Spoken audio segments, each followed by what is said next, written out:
decades. We actually picked Bill Clinton before he was even governor as one of our best and brightest.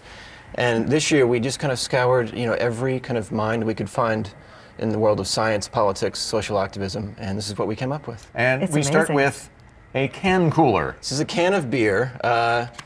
This may not sound like kind of a best and brightest invention, but when I explain it to you, I think you'll agree with me. We'll all be saying, gee whiz. Yeah.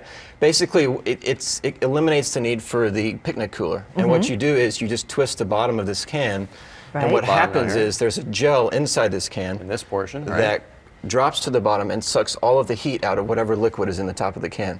This basically will make your beer or Coke ice cold within 3 to 4 minutes. We And it tried it worked. earlier, and it worked. So it just gets rid of the picnic cooler altogether. So there you go. And it's going to be available in the next 12 months on a bunch of premium beers. Yeah, right. terrific. Now this headset, if you will, or earpiece, Right.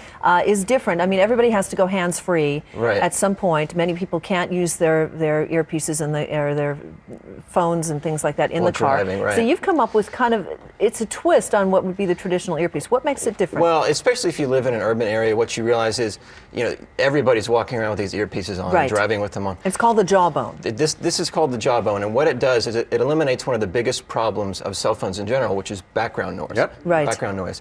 Hello? What?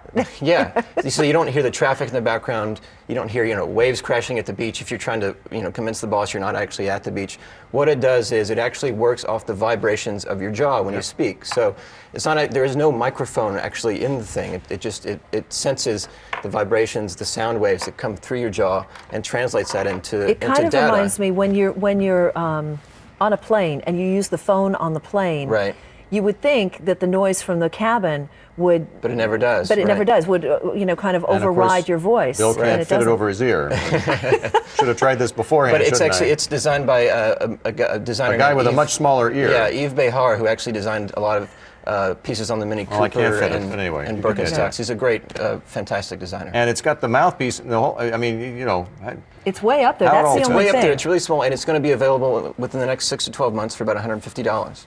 Okay. this elevator. This is my favorite. Is this really going to work? This sounds really, really It's a space outlandish, elevator. but we're told by NASA that it's actually feasible and accomplishable.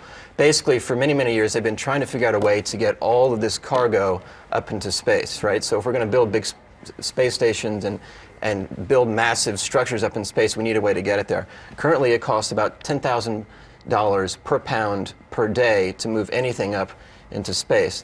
The space elevator will bring that figure down to about $100. What it is, $100? $100. So basically, what it is, it's literally like an elevator that's powered by a laser that can carry 13 tons, 62,000 miles up into space in a matter of 2 hours. Basically, it's a pod that's powered by a laser and is shot up into space, and it's kind of held together by like this paper-thin ribbon that goes the entire way up. What about the rotation of the Earth and movement? That's for NASA to figure out, but they seem to think that they can get it done within the How next cool 15 is years. that? And we can't vote electronically. I don't understand Right. what the Right. conundrum is here. Finally, we're getting power out of the East River using a special kind of turbine. How does this work? Well, basically, this is just like an underwater windmill, and the concept seems rather simple. It's actually very complicated, but you would have thought we'd have done it by now.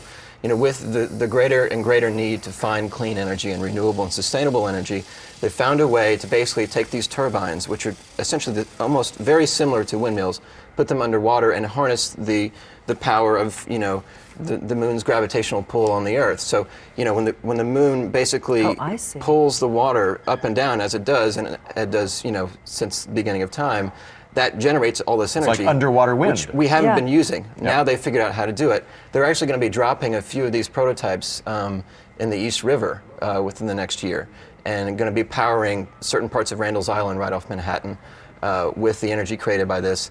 By 2007, they want to power all of Queens with this basically completely clean form of energy, and it could have exponentially huge effects on the way we power the Non-polluting. world. Let's all say it Non-polluting. together now. Gee whiz.